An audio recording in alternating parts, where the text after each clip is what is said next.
2023년 고1 12월 모의고사 40번 들어가 보도록 하겠습니다. 자, 초기에 이제 문화 진화 모델이 있었어요. 그거는 사실 문화가 이제 전파가 되는 그 모델이요. 진화 모델과 비슷하다. 그래서 이제 초기에 문화 진화 모델이 문화와 유전자 사이의 유사성을 이제 사용을 했었습니다. 그래서 문화가 전파되듯이 그 유전자가 전파되듯이 이제 문화도 전파가 된다라고 얘기를 했었는데요. 아주 간단하게 이제 예를 들어서 우리가 유전자 사이에서의 어떤 이제 그 전파가 이루어진다고 하면 우리 엄마가 나한테 준 그 특성이 나한테 일어날 가능성이 큰 거죠. 그리고 내가 이제 피로 섞여져 있는 유전자로 이제 같이 섞여져 있는 나의 조상으로부터의 그 특징이 그냥 직접적으로 나한테 이제 전해지게 됩니다. 그래서 문화도 마찬가지로 이렇게 이제 나를 키웠거나 하는 사람들한테서 배우는 점이 많기 때문에 문화도 그런 식으로 전달이 되지 않겠느냐라고 초기 모형은 얘기를 했었어요.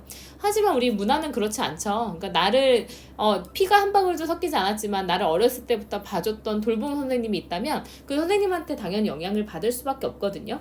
그래서 사실은 문화 전파라는 건 유전자의 전달보다 훨씬 더 다양한 요인을 허용한다. 그래서 수정되어야 한다라고 해서 초기 모형이 수정이 돼야만 했었던 이유가 있었대요. 그래서 문화는 이렇게 이제 유전자의 어떤 전파처럼 그렇게 간단한 문제로 이해할 수 있는 부분은 아니다라는 내용입니다. 자, 한번 들어가 보도록 하겠습니다. 자, many of the first models of cultural evolution 했으니까 이제 문화 진화의 이제 초기 모형들이 아주 주목할 만한 connections, 접점을 만들어 왔어요. 근데 뭐와 뭐 사이의 접점이었냐면 문화와 유전자 사이에서의 접점을 많이 만들어 왔습니다. 근데 by ing 뭐뭐 함으로써 이렇게 되겠죠. by using concept 개념을 사용함으로써요. 근데 어떤 개념이냐면 from theoretical population genetics 했으니까 이론 집단 유전학으로부터의 개념을 사용해서 그래서 이론적으로 봤을 때 집단 유전이 있다라는 거예요. 집단적으로 유전자를 공유하고 있을 수 있다라는 그런 이론 집단 유전학의 개념을 사용해서 유전자랑 문화는 굉장히 접점이 많다, 커넥션이 많다라고 처음에는 그렇게 이제 어떤 설명을 했었어요. 그리고 나서 이제 뭐를 했냐면 and로 ing 두 개 병렬이죠. applying them to culture 했으니까 그것들을 또 문화에 적용함으로써 문화와 유전자 사이에서의 접점을 끌어냈습니다. 그러면 초기 모형 이제 문화 진화가 어떻게 되느냐? 문화 진화가 어떻게 되느냐 그 방식을 설명을 할 때 유사성을 이제 들었습니다. 그래서 유전자 진화랑 비슷하다. 그래서 우리가 집단적으로 어떤 유전을 다 이제 공유하고 있는 집단이 있는 것처럼 그것도 문화랑 마찬가지다. 그래서 이제 어떤 집단 유전이 있다라고 우리가 얘기를 한 것처럼 집단 문화가 있다라고 이제 생각을 했다라는 거죠. 그래서 문화적 방식인데 전파가 되고 혁신이 되고 선택이 되어지는 이런 문화적인 방식은 개념적으로는 likened, 비슷하다는 거예요.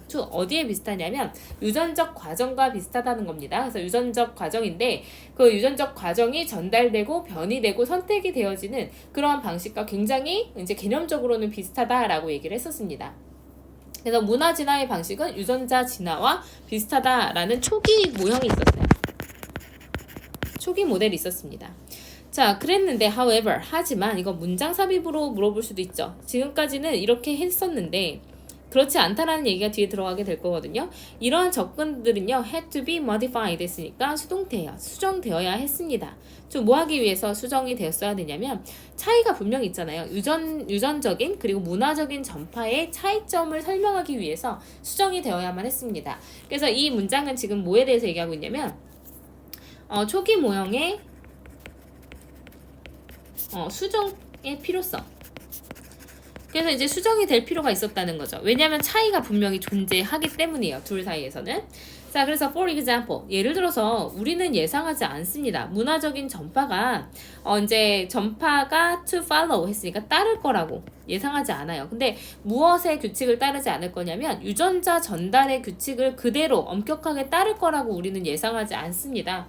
그래서 이제 우리의 문화가 전달되어 가는 방식이 이제 유전자가 전달되는 방식과 똑같다고 우린 당연히 아무도 생각하지 않죠. 그래서 전달 방식이 달라요. 만약에 두 생물학적인 부모가 다른 형태, 문화적인 다른 특성의 형태를 가지고 있다면 그들의 아이도 반드시 동등하게 좋아하지 그럴 것 같진 않습니다. 그래서 여기서 be likely to 뭐뭐 할 가능성이 있다. 이렇게 해석이 되죠. 근데 그들의 아이가 반드시 not necessarily 하면 반드시 뭐뭐 한 것은 아니다 이렇게 되거든요. 그럼 그러니까 부모들이 문화적인 특성의 다른 형태를 가지고 만약에 있다면 그 아이가 이제 반드시 동등하게 그 엄마나 아빠의 그런 특성의 형태를 그대로 획득하지 않을 가능성이 커집니다. 반드시 그렇게 획득하는 것은 아닙니다라는 거죠. 그래서 엄마는 예를 들어서 이제 미국 사람이고요. 아빠는 한국 사람이에요. 그럼 문화적 특성이 둘 다 너무 다르잖아요. 그럼 그 아이가 이제 어떤 미국의 특성이나 한국의 특성만 가지고 있지는 않을 거라는 거죠. 똑같이 엄마 형태, 아빠 형태를 그대로 동등하게 획득하진 않을 거라는 겁니다. further, 더욱이 그 아이는 얻을 수 있어요. 문화적인 특성을 not only 들어갔으니까 뒤에 but also 들어갈 겁니다. 그들의 그거 아이의 부모로부터 뿐만 아니라 부모가 아닌 성인이나 또래로부터도 이제 특성을 획득할 수가 있을 거예요. 문화적인 특성을.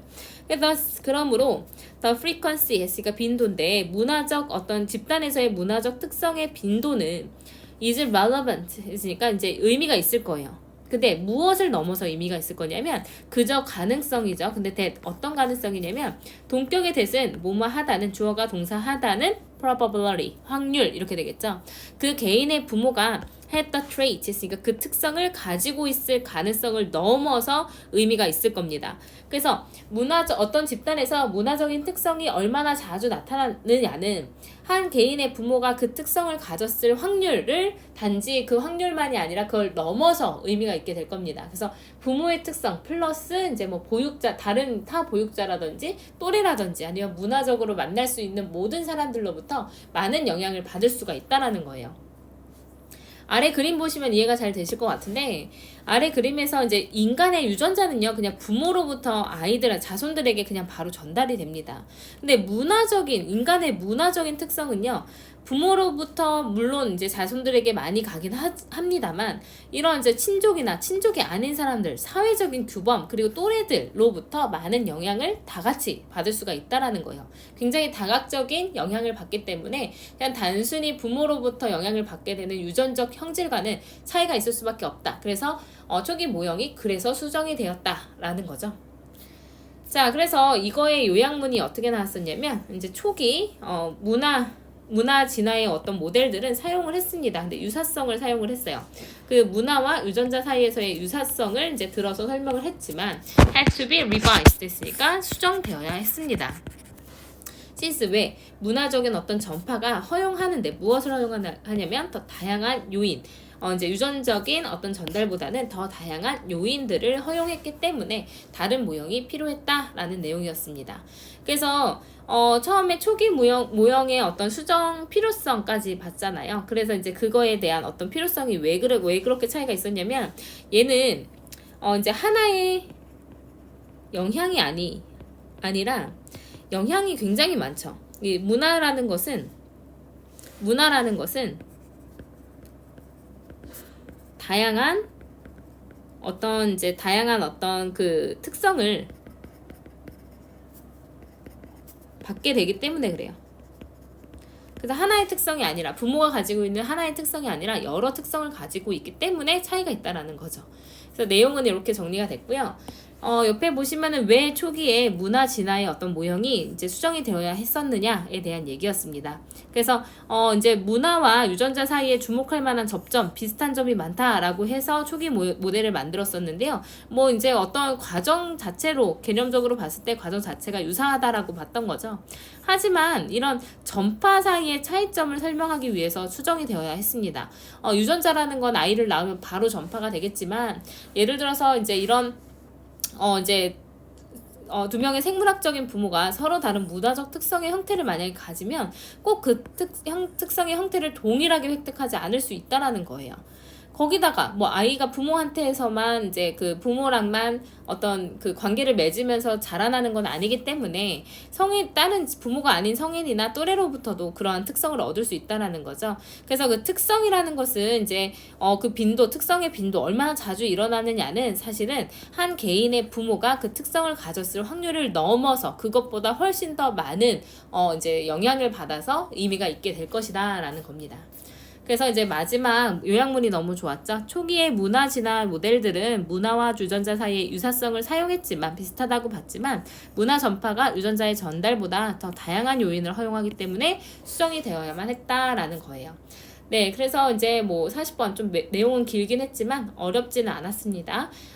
잘 보시고 이제 시험에 나올 수 있을 만한 것들은 문장 삽입이라든지 아니면은 이제 그 주제나 요지 문제로 나오기도 좋을 것 같습니다. 자, 그래서 이제 우리가 주제를 보면 이러한 접근은 수정되어야 했다. 이제 유전자와 이런 이제 문화 전파 사이에서의 차이점을 설명하기 위해서. 자, 그래서 이제 아이가 이제 영향을 받을 수 있는 굉장히 많은 문화적인 그런 요소가 있기 때문에 하나의 모형, 그러니까 하나의 어떤 직접적인 그런 영향을 받는다라고 이제 얘기를 하는 그런 이제 유전적 요인과는 좀 차이가 있었다라는 내용이었습니다.